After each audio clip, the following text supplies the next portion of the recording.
Hello friends, this is SP Singh and welcome to Smarter Everyday. Dear friends, समावेशी शिक्षा यानी कि इंक्लूसिव स्कूल, जो कि एक ऐसा टॉपिक है, हर एक यूनिवर्सिटी का कॉमन टॉपिक है। और जितने भी आपके टीचिंग एग्जाम्स हैं, चाहे वो बीएड हो, टेट हो, सीटेट हो, सुपर टेट हो, हर जगह इंक्लूसिव एजुकेशन आपको मिलेगा ही मिलेगा। तो इसी के आज 50 ऑब्जेक्टिव टाइप क्वेश्चंस जो हम लोग आज डिस्कस करेंगे। अगर मैं बात करूं प्रॉपर तरीके से कानपुर यूनिवर्सिटी की, तो उसमें बीएड फर्स्ट सेमेस्टर में आपका 4th पेपर है समावेशी शिक्षा। 3 पेपर हम लोग कंप्लीट कर चुके हैं। 4th पेपर की आज ये पहली क्लास है, यूनिट फर्स्ट का पहला चैप्टर। ठीक है, तो चलिए शुरू करते हैं फिर। प्यारे दोस्तों, सबसे पहले हम थोड़ा 2 लाइन में जान लेते हैं कि समावेशी शिक्षा है क्या। उसके बाद फिर हम लोग क्वेश्चंस को डिस्कस करेंगे। पूरे 50 क्वेश्चंस हैं और आज क्लास अमेजिंग क्लास होने वाली है। समावेशी शिक्षा वह शिक्षा होती है जिसके द्वारा विशिष्ट क्षमता वाले बालक, अब विशिष्ट क्षमता का मतलब होता है जिसके अंदर कुछ विशेष योग्यता होती है, कुछ विशेष, चाहे वो मंद बुद्धि हो, ये भी विशेष में आ जाता है। मंद बुद्धि बालक भी विशेष में आएंगे, अंधे बालक भी विशेष में आएंगे। ठीक है, क्योंकि बाकी जितने भी हैं सारे के सारे सामान्य में आते हैं, लेकिन जो कुछ अलग है वो विशिष्ट में आता है। बहरे भी विशिष्ट में आ गए क्योंकि बहरे बहुत कम होते हैं। विशेष में कौन आएंगे? जो बहुत कम है। बाकी हम लोग सारे सामान्य में ही आते हैं। तथा प्रतिभाशाली बालकों का ज्ञान प्रदान किया जाता है। जो समावेशी शिक्षा है उसके अंतर्गत चाहे वो सामान्य हो, विशिष्ट हो, प्रतिभाशाली हो, है ना, कोई भी हो, सबको शिक्षा दी जाती है। चलिए अब इसके क्वेश्चंस को डिस्कस कर लेते हैं। सबसे पहला क्वेश्चन बहुत इंपॉर्टेंट आपके सामने, समावेशी शिक्षा के प्रवर्तक कौन थे? देखिए 50 क्वेश्चंस हैं, बहुत ज्यादा डिस्कशन करेंगे नहीं। समावेशी शिक्षा जो थी उसके प्रवर्तक हमारे कौन थे? ईटार्ड थे। ईटार्ड जो हैं यह समावेशी शिक्षा के प्रवर्तक थे। दूसरा क्वेश्चन कहता है समावेशी शिक्षा कक्षा में विविधता का उत्सव मनाती है, दाखिले संबंधी कठोर प्रक्रियाओं को बढ़ावा देती है, यानी कि एडमिशन के समय ज्यादा से ज्यादा टेस्ट वगैरह लेने का प्रावधान करती है, या तथ्यों की शिक्षा से संबंधित है, फैक्ट से रिलेटेड है, या फिर हाशिए पर स्थित वर्गों से शिक्षकों को सम्मिलित करने से संबंधित है। अभी हम लोगों ने डिस्कस किया कि जो समावेशी शिक्षा है वह कक्षा में, उसकी समावेशी शिक्षा में हमारे अंधे, बहरे, गूंगे, है ना, विकलांग, प्रतिभाशाली सारे बच्चे होते हैं। तो उसमें विविधता में एकता का रूप होती है समावेशी शिक्षा। ठीक है, तो विविधता का उत्सव मनाती है। First one is the right answer.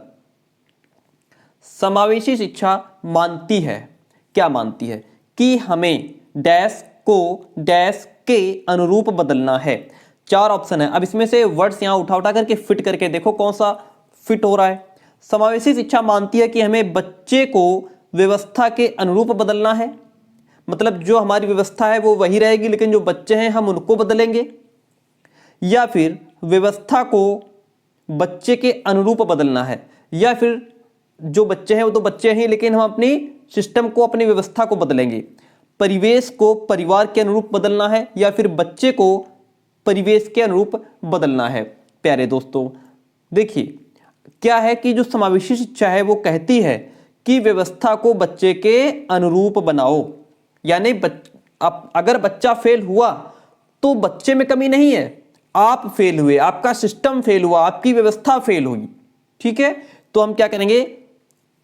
व्यवस्था को बदलेंगे, व्यवस्था को बच्चे के अनुरूप लाना है, ना कि बच्चे को व्यवस्था के अनुरूप। चलिए 4th वन क्वेश्चन कहता है एक समावेशी शिक्षा कक्षा में डैश जोर होना चाहिए। किस बात पर?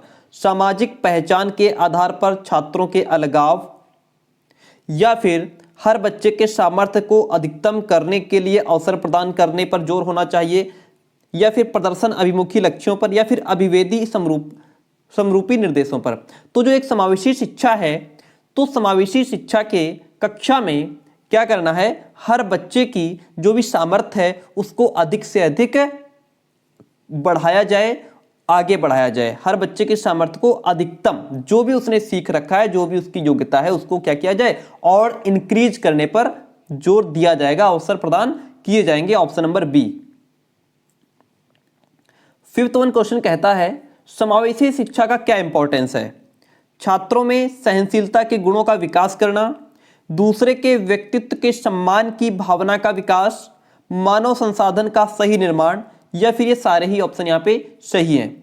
तो जो समावेशी शिक्षा है वह छात्रों में सहनशीलता के गुणों का विकास करती है, दूसरे के व्यक्तित्व का सम्मान करना चाहिए, मानव संसाधन जो है उनका सही निर्माण होना चाहिए। तो ऑप्शन चार है, तीनों ऑप्शन सही हैं। Option number D is the right answer. ठीक है, इसमें ऑप्शन डी।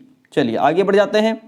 समावेशी शिक्षा की व्यवस्था की जाती है सामान्य बालकों के लिए या विशिष्ट बालकों के लिए, या फिर सामान्य और विशिष्ट दोनों प्रकार के बालकों के लिए, या फिर इनमें से किसी नहीं। तो पहले ही हम लोग बता चुके हैं आपको कि जो समावेशी शिक्षा होती है इसकी व्यवस्था जो है सामान्य और विशिष्ट इन दोनों के लिए की जाती है। Option C is the right answer. समावेशी शिक्षा के विकास के लिए कौन कौन से बच्चों को शिक्षा की हद में ले सकते हैं? कार्यशील बच्चों को ले सकते हैं समावेशी शिक्षा के विकास के लिए, या फिर सड़कों पर जो बच्चे घूमते रहते हैं उनको, या प्रवासी श्रमिकों के बच्चे, या फिर उपरोक्त सभी।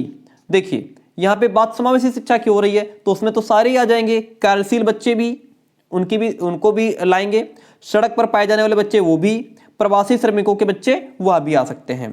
तो ये सारे ही बच्चे जो है वो इंक्लूड हो सकते हैं। तो समावेशी शिक्षा के विकास के लिए ये सभी प्रकार के बच्चों को शिक्षा की हद में ला सकते हैं। Option D is the right answer. समावेशी बालक समूह बनाते हैं कैसा? समांगी, असमांगी, या फिर विषमांगी। तो समांगी विषमांगी आप लोग पहले ही पढ़ चुके होंगे। जो समावेशी बालक होते हैं वह विषमांगी समूह बनाते हैं कैसा? विषमांगी। Option C is the right answer.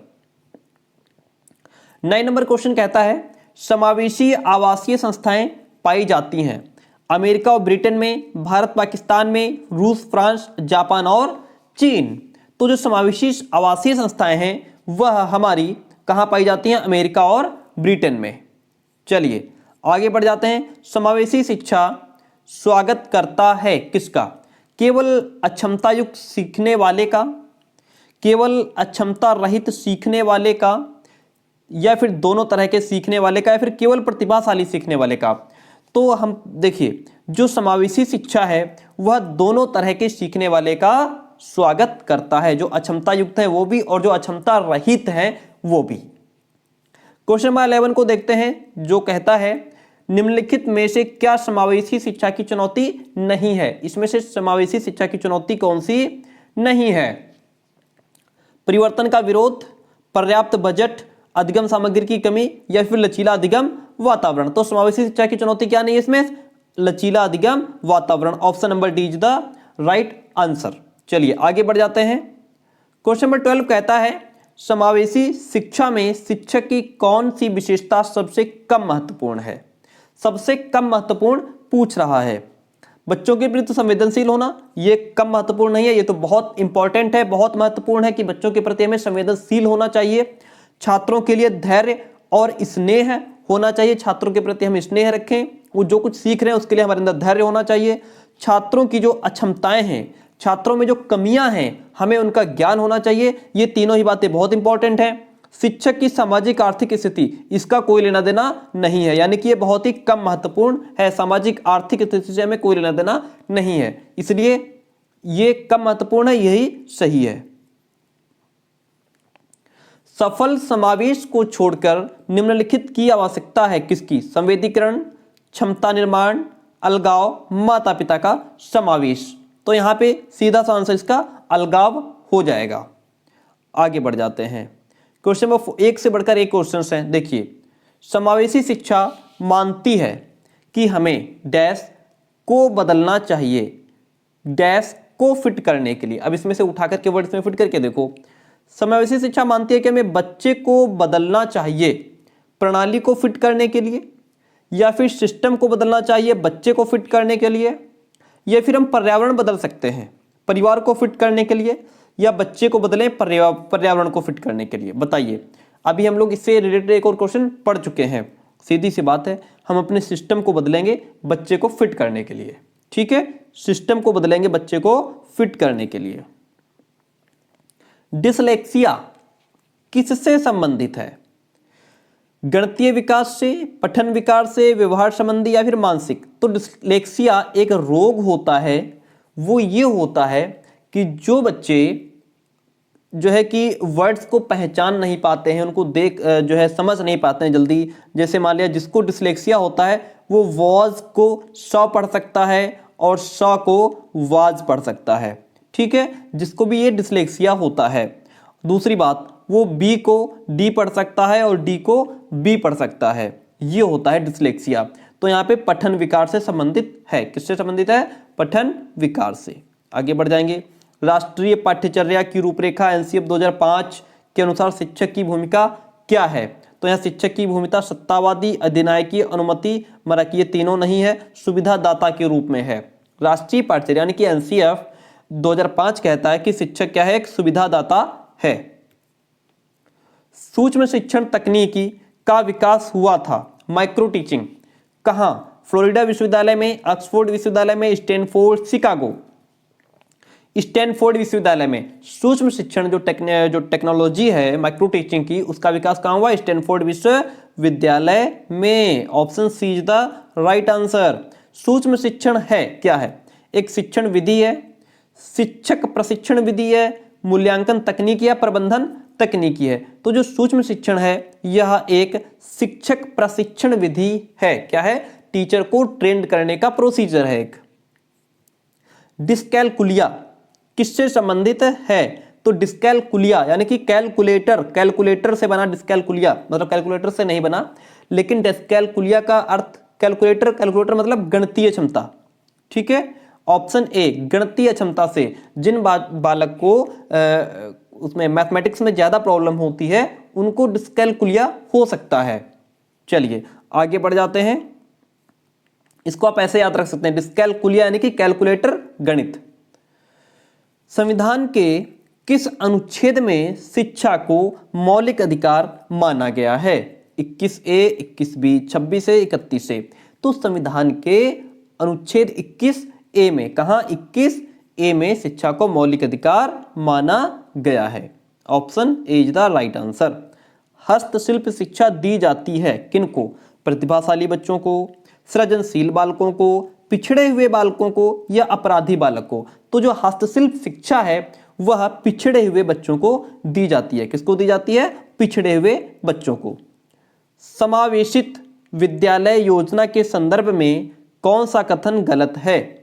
समानता की भावना का विकास, धनात्मक आत्मसम्मान का विकास, विशेष आवश्यकता वाले विद्यार्थियों में आत्महीनता की भावना का विकास, या फिर विशेष बालकों के नैतिक आचरण को उठाना। प्यारे दोस्तों देखिए, समावेशित विद्यालय योजना के संदर्भ में क्या है? गलत पूछ रहा है। तो समानता की भावना का विकास करना ये हमारा फर्ज बनता है, हमारा दायित्व बनता है। धनात्मक यानी कि पॉजिटिव आत्मसम्मान का विकास भी हमारा धर्म है, लेकिन आत्महीनता ये तो क्या है? यही गलत है इसमें, ठीक है, ये हमारा काम नहीं है। विशेष बालकों के नैतिक आचरण को उठाना भी हमारा कर्तव्य बनता है, लेकिन आत्महीनता यहाँ पे आ गया तो यही ऑप्शन गलत है, क्योंकि पूछा ही गलत है, इसलिए ये सही है। आगे बढ़ जाएंगे। क्वेश्चन नंबर 23 कहता है, निम्नलिखित में से कौन सा विशिष्ट बालकों का प्रकार नहीं माना जाता है? विशिष्ट बालकों का प्रकार नहीं माना जाता है। धीमी गति से सीखने वाले बच्चे, सृजनशील बालक, शारीरिक रूप से विकलांग, या फिर साधन संपन्न बालक। तो यहाँ पे जो साधन संपन्न बालक है ये विशिष्ट बालकों का कोई प्रकार नहीं है। जो धीमी गति से सीख रहे हैं, मंदबुद्धि हो सकते हैं, सृजनशील जो प्रतिभाशाली हैं, शारीरिक रूप से हैं, ये भी हमारे किस में आते हैं? विशिष्ट में आते हैं। लेकिन सुविधा साधन संपन्न बालक, इनका कोई प्रकार नहीं है। समावेशी शिक्षा में अंतर्निहित विचार है। क्या विचार है? देखिए क्वेश्चन को ठीक से पढ़िए।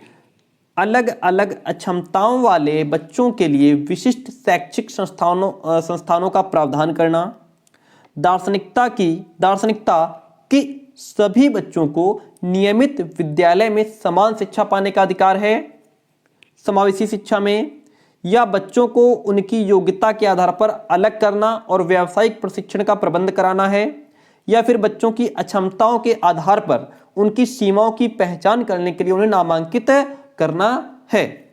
तो प्यारे दोस्तों, जो समावेशी शिक्षा है वो ये कहती है कि सभी बच्चों को नियमित विद्यालय में समान शिक्षा पाने का अधिकार है। ठीक है, option B is the right answer. 25 number question कहता है निम्नलिखित में से कौन सा समावेशी कक्षा में सबसे अधिक महत्वपूर्ण है। क्या सबसे अधिक महत्वपूर्ण है?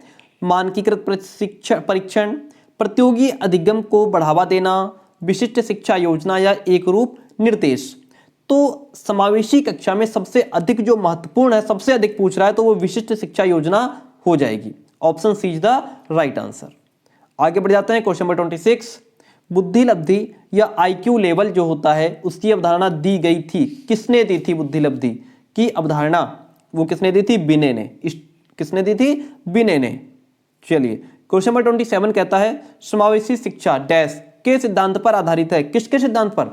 सामाजिक संतुलन, समता एवं समान अवसर, सामाजिक अस्तित्व एवं वैश्वीकरण या विश्व बंधुता के सिद्धांत पर आधारित है। तो सीधी सी बात है, जो समावेशी शिक्षा है वह विश्व बंधुता के सिद्धांत पर आधारित है। Option D is the right answer.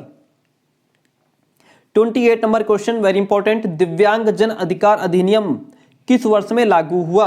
आपको पता होगा जो दिव्यांग जन अधिकार अधिनियम है वह हमारा 2016 में लागू किया गया। कब किया गया? 2016 में। Option D is the right answer. समावेशी में निर्देशन की प्रक्रिया क्या होती है? बाल केंद्रित, उद्देश्य केंद्रित, समस्या केंद्रित या उपरोक्त सभी? तो समावेशी में जो निर्देशन की प्रक्रिया है वह कैसी होती है? समस्या केंद्रित होती है। समस्या को सेंटर में रखा जाता है, प्रॉब्लम को सेंटर में रख करके सॉल्व किया जाता है। ठीक है, आगे बढ़ जाते हैं क्वेश्चन नंबर 30 की तरफ। राष्ट्रीय पाठ्यक्रम संरचना एनसीएफ 2005 का प्रमुख उद्देश्य क्या है? राष्ट्रीय विकास करना, राष्ट्रीय एकता का विकास, सामाजिक एकता या फिर ये सभी? तो यहाँ पे ये सभी। जो राष्ट्रीय पाठ्यक्रम संरचना एनसीएफ 2005 है उसका प्रमुख उद्देश्य क्या है? राष्ट्रीय विकास करना, राष्ट्रीय एकता का विकास, सामाजिक एकता। ठीक है, तो ये ऑप्शन ए बी जो ये सभी is the right answer, D1। Question number 31 है शिक्षा को संविधान की समवर्ती सूची में कब रखा गया? शिक्षा को संविधान की समवर्ती सूची में कब रखा गया? 1976 में। कब रखा गया? 1976 में।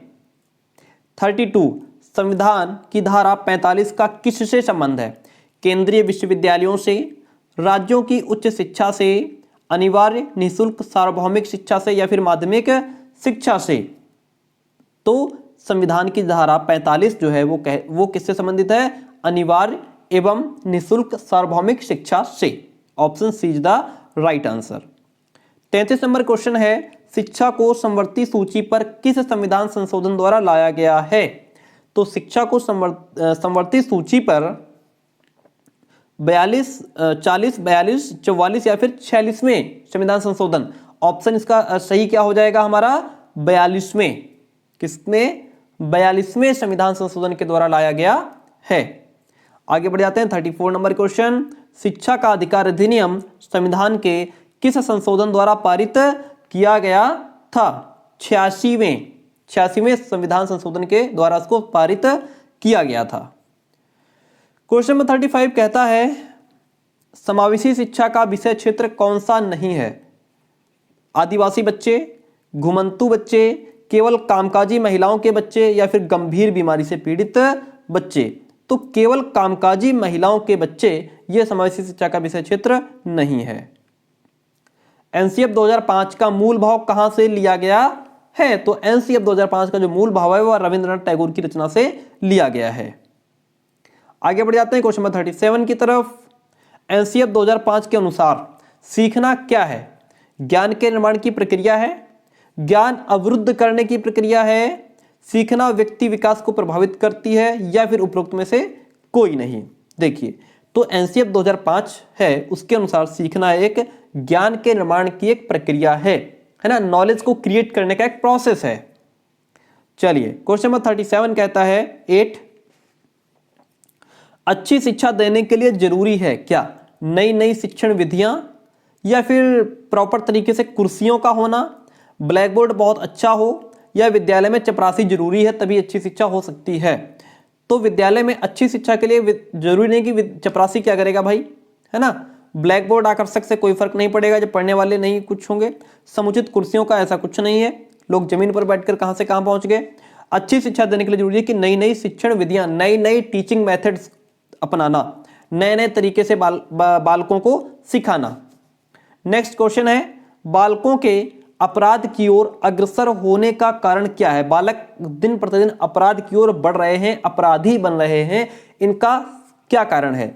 बड़े बड़े परिवार हो गए हैं इसलिए, वातावरण खराब है इसलिए, पक्षपातपूर्ण व्यवहार किया जाता है, या फिर असाक्षरता?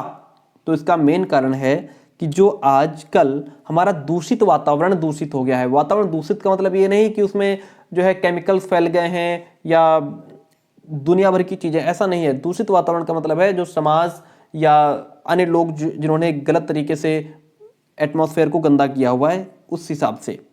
क्वेश्चन नंबर 40 कहता है, सुधारात्मक शिक्षण किसके लिए उपयोगी होता है? असामान्य बालकों के लिए, सामान्य बालकों के लिए, अध्यापकों के लिए, या फिर अभिभावकों के लिए? तो जो सुधारात्मक शिक्षण है वह असामान्य बालकों के लिए उपयोगी होता है। 41 नंबर क्वेश्चन है, विकलांग बालकों की सबसे महत्वपूर्ण समस्या क्या है? समायोजन की, समायोजन नहीं कर पाते हर जगह, या फिर हीनता की भावना उनके अंदर आ जाती है, शारीरिक दोष की समस्या, या कुरूपता की है? तो जो विकलांग बालक होते हैं उनके अंदर सबसे बड़ी समस्या होती है कि वो सब जगह समायोजन नहीं कर पाते हैं। 42 नंबर क्वेश्चन है, प्रतिभावान बालकों की पहचान कैसे की जा सकती है? कौन सा परीक्षण, कौन सा तरीका अपनाएं? बुद्धि परीक्षण के द्वारा, उपलब्धि परीक्षण के माध्यम से, या फिर अभिरुचि परीक्षण द्वारा प्रतिभावान बालकों की पहचान की जा सकती है, या फिर ये सारे तरीके हम अपना सकते हैं? प्यारे दोस्तों, यहाँ पे ये सारे ही परीक्षण के द्वारा हम प्रतिभावान बालकों की पहचान कर सकते हैं। क्वेश्चन नंबर 43 कहता है, विशिष्ट बालकों की श्रेणी में आते हैं कौन? प्रतिभाशाली, समस्या, पिछड़े? तो विशिष्ट बालकों में कौन आते हैं? ये सारे ही हमारे विशिष्ट बालकों की श्रेणी में आते हैं।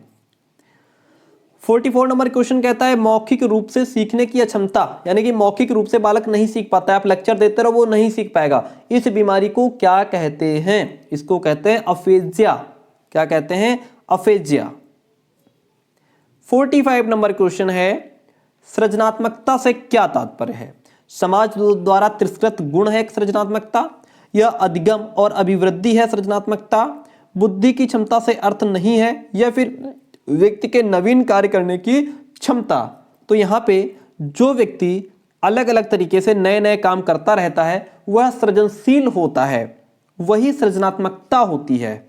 ठीक है, समझ गए आप? आगे बढ़ जाते हैं क्वेश्चन नंबर 46 की तरफ। देखिए पहले दोस्तों, 2 दिन से क्लास नहीं हो पा रही थी ड्यू टू सम इश्यूज, लेकिन अभी क्लास को कंटिन्यू करेंगे। और आपसे एक रिक्वेस्ट है कि मेरा एक दूसरा चैनल है जिसका लिंक डिस्क्रिप्शन बॉक्स में होता है, आप मुझे वहाँ भी फॉलो करने का प्रयास करें, कोशिश करें, यानी कि आपसे रिक्वेस्ट है कि आप मुझे वहाँ भी फॉलो कर लें, और इसी प्रकार से बेहतरीन क्वेश्चंस आपको मिलते रहेंगे। अगर आप अभी तक चैनल पर नए हो तो उसको सब्सक्राइब जरूर कर लेना, ठीक है? अपने दोस्तों तक, अपने कॉलेज ग्रुप में जहाँ जहाँ हो सके वहाँ शेयर करिए। एक क्लास को आप तक पहुँचाने में बड़ी मेहनत लगती है, एक क्वेश्चन को ढूंढना पड़ता है, और आपसे एक लाइक और एक कमेंट चाहिए, ठीक है? चलिए आगे बढ़ते हैं। शारीरिक रूप से अक्षम बालकों को, जो बालक शारीरिक रूप से अक्षम हैं उनको क्या कहा जाता है या किस श्रेणी में रखते हैं? वे पिछड़े बालक होते हैं। भाई अगर शारीरिक रूप से अक्षम है, कहीं किसी का कोई अंग खराब है, तो वो पिछड़े नहीं कहलाएंगे, ना तो समस्यात्मक सामान्यात्मक कहलाएंगे, ना तो कठोर। वे हमारे विकलांग बालक होते हैं। कैसे होते हैं? विकलांग बालकों की श्रेणी में उनको रखा जाता है जो शारीरिक रूप से अक्षम होते हैं। 47 नंबर क्वेश्चन, समस्यात्मक बालकों की प्रवृत्ति कैसी होती है? झगड़ालू होते हैं वो। जो समस्यात्मक बालक हैं, जिनके पास अनेक समस्याएं हैं, वो झगड़ालू होते हैं, समाज का विरोध करने वाले होते हैं, अपराधी होते हैं, या सारे होते हैं? तो जो बालक समस्यात्मक होते हैं वो झगड़ालू भी होते हैं, बहुत जल्दी लड़ाई भी करते हैं, समाज का विरोध करने पर उतारू रहते हैं, अपराधी प्रवृत्ति होती है उनकी, वो option D is the right answer, वो सारे ही गुण उसके अंदर ये होते हैं। समायोजन या सामंजस्य का लक्षण नहीं है। क्या नहीं है? असंतुलन नहीं है। आगे बढ़ जाते हैं क्वेश्चन नंबर 49 की तरफ। अभिरुचियों का संबंध होता है किससे? सामान्य योग्यताओं से, निरर्थक योग्यताओं से, विशिष्ट योग्यताओं से, या इनमें से कोई नहीं? प्यारे दोस्तों, अभिरुचियों का संबंध होता है विशिष्ट योग्यताओं से। किससे? विशिष्ट योग्यताओं से। लास्ट क्वेश्चन आज का है, और एक बार फिर आपसे कहना है कि अगर चैनल पर न हो तो सब्सक्राइब कर लेना। जो मेरा दूसरा चैनल है, लिंक डिस्क्रिप्शन बॉक्स में है, आप मुझे वहां भी फॉलो करें प्लीज। जो बालक शैक्षिक रूप से पिछड़े हैं उनके विषय में सत्य क्या है? घर और समाज में पिछड़ा हुआ है, मानसिक रूप से पिछड़ा है, पढ़ाई में पिछड़ा है, या इनमें से कोई नहीं। क्वेश्चन में ही आंसर छिपा हुआ है। क्वेश्चन कह रहा है शैक्षिक रूप से बालक ना सामाजिक रूप से पिछड़ा हुआ है, ना मानसिक रूप से। कहां से? शैक्षिक रूप से पिछड़ा हुआ है, यानी कि शैक्षिक यानी कि शिक्षा में पिछड़ा हुआ है, बालक पढ़ाई में पिछड़ा हुआ है। क्लास कैसी रही? आपसे एक लाइक एक कमेंट जरूर चाहिए। ठीक है, थैंक यू, मिलते हैं बहुत जल्दी नेक्स्ट क्लास में।